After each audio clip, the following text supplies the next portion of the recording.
Now I am going to read from this book. I think you can see the picture of this book.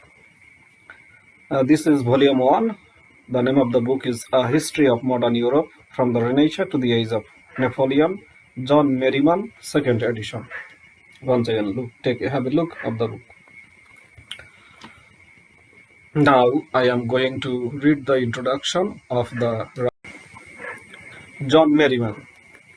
John Merriman is a Charles Seymour Professor of History at the Yale University and regularly teaches the Survey of Modern European History at Yale. He received his PhD from the University of Michigan and is the author and editor of many books on the history of modern France, including The Margins of City Life,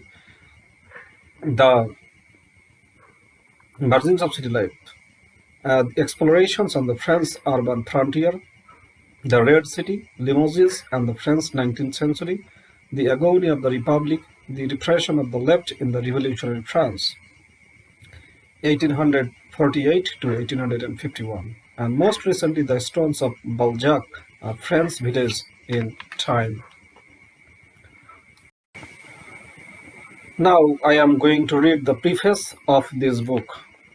Have a look of the preface.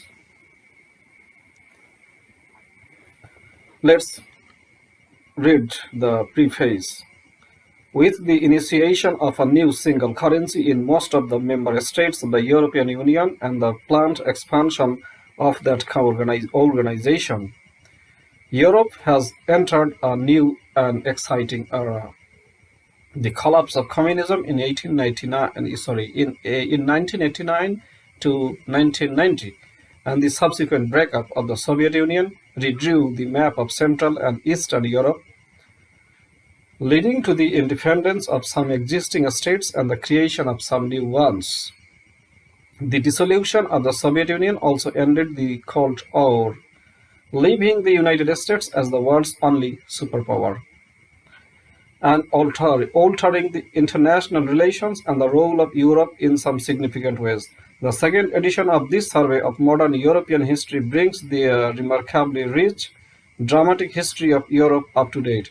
Some of the chapters on the 19th century in particular have been condensed, and the entire text has been bolstered by incorporating very recent scholarship. For example, in the case of Russia in the late 19th century.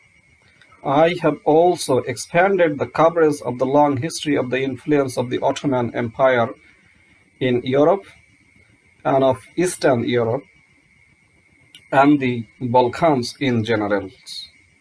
It remains essential to explore the roots of the economic and political problems that continue to beset Western and Eastern Europe.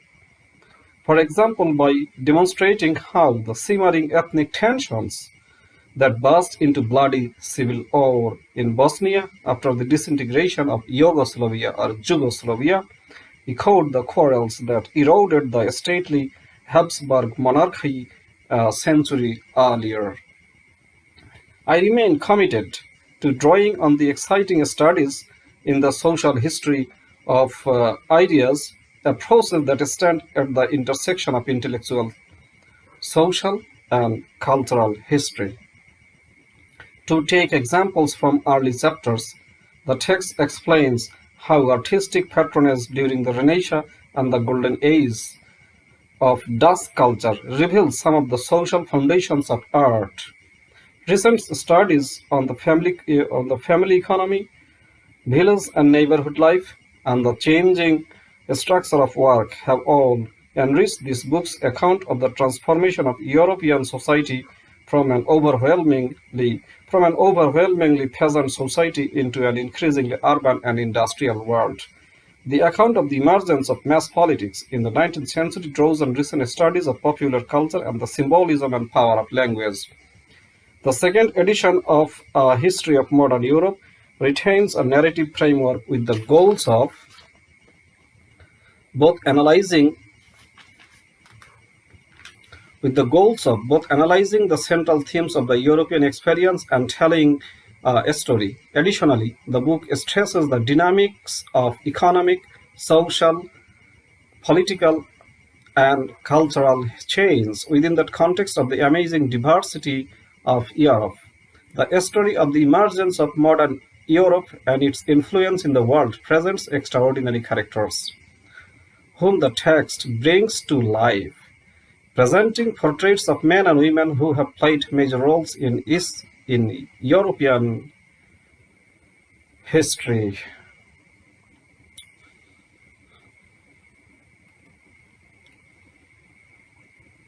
Religious reformers such as Martin Luther and John Calvin, Queen Elizabeth I, who solidified the English throne, and Maria Theresa, who preserved the Habsburg monarchy, King Louis XIV of France, and Tsar Peter the Great, two monarchs whose reigns exemplified the absolute state.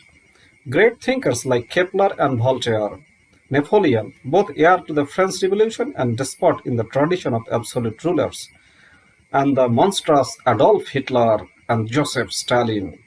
But ordinary men and women have also played a significant role in Europe's story, and they are present in this book as well, making their own history. These chapters evoke the lives of both leaders and ordinary people in periods of rapid economic and political change, revolution, and war. The first important central theme in our story is the politics of both states and peoples.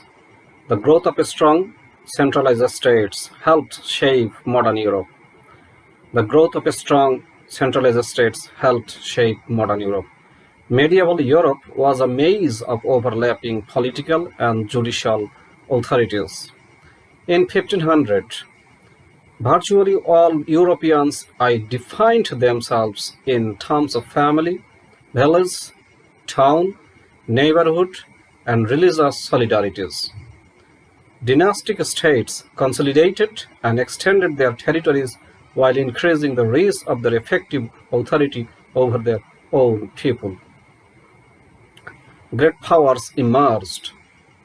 Then, with the rise of nationalism in the wake of the French Revolution and the Napoleonic era, demands of ethnic groups for national states encouraged the unification of Italy and Germany and stirred unrest among Croats, Hungarians, and Romanians who were anxious for their own national states. Ordinary people demanded freedom and political sovereignty, with revolution both a reflection of and a motor for political change. The emergence of liberalism in the 19th century and the quest for democratic political structures and mass politics have transformed Europe. Beginning in Western Europe, even the autocracies of Russia and Central and Eastern Europe were not immune to change, and there the quest for democracy still continues. While discussing dynastic rivalries and nationalism, the book also considers how wars themselves have often generated political and social change. France's financial and military contributions to the American War of Independence further accentuated the financial crisis of the monarchy of France, helping spark the French Revolution. French armies of military conscripts, replacing the professional armies of the age of aristocracy, contributed to the emergence of nationalism, the origins of which, thanks to the very recent studies, we can now date in Britain and France earlier in the 18th century. The Japanese defeat of the Russian army in 1905 brought political concessions that helped prepare the way for the Russian Revolution of 1917. The German, Austro-Hungarian, Ottoman, and Russian Empire disappeared in the wake of the bloodbath of World War I. The economic and social impact of that war generated political instability, facilitating the emergence of fascism and communism. Like politics, religion has also been a significant factor in the lives of Europeans and the quest for freedom in the modern world. Capitalism was a unifying force in the Middle Ages. For centuries, European popular culture was based on religious beliefs. However, religion has also been a frequently divisive force in modern European history. After the Reformation in the 16th century, states extended their authority over religion, while religious minorities demanded the right to practice their own religion. Religious, along with racial and cultural intolerance, has scarred the European experience, ranging from the expulsion of Jews and Muslims from Spain at the end of the 15th century to Louis XIV's abrogation of religious tolerance for Protestants during the 17th century, to the unsurpassed horror of the Nazi Holocaust during World War II. While religion has become less politically divisive in modern Europe, endemic religious conflict in Northern Ireland and the bloody civil war and atrocities perpetuated in Bosnia recall the ravaging of Central Europe during the 30 Years' War. The causes and effects of economic change are a third thread that weaves through the history of modern Europe. The expansion of commerce in the early modern period, which owed much to the development of raising investment capital and obtaining credit, transformed life in both Western and Eastern Europe.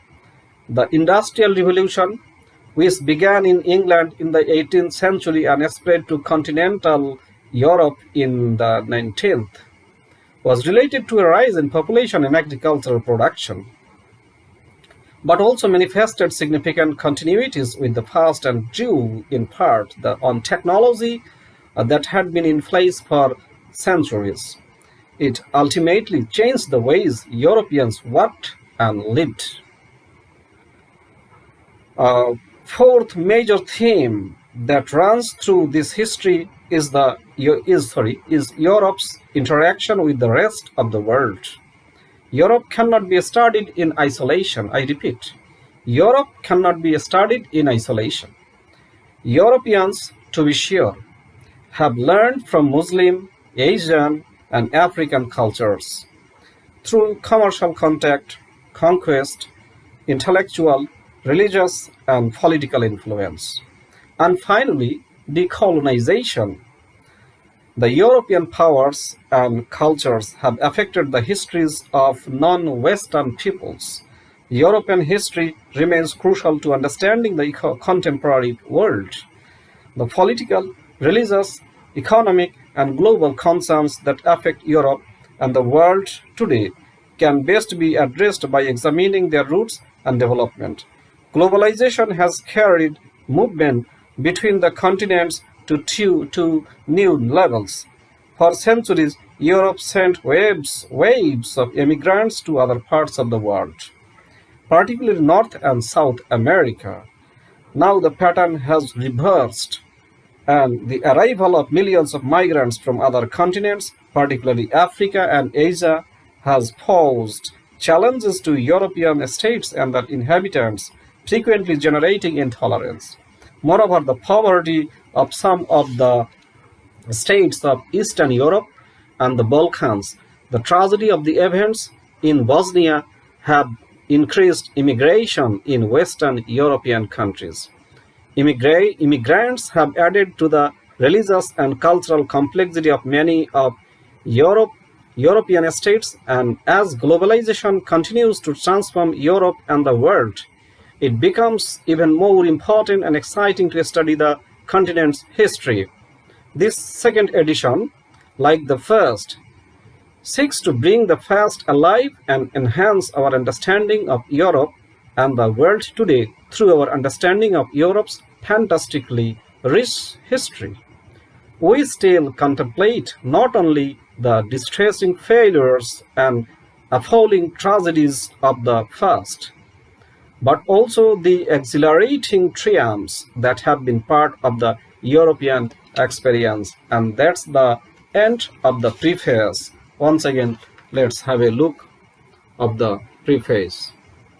And once again, see the look at the book, Volume 1, A History of Modern Europe from the Renaissance to the Age of Napoleon. The writer is John Merriman, second edition.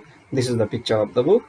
And that's all from the preface of this book. Thank you very much. Thank you once again.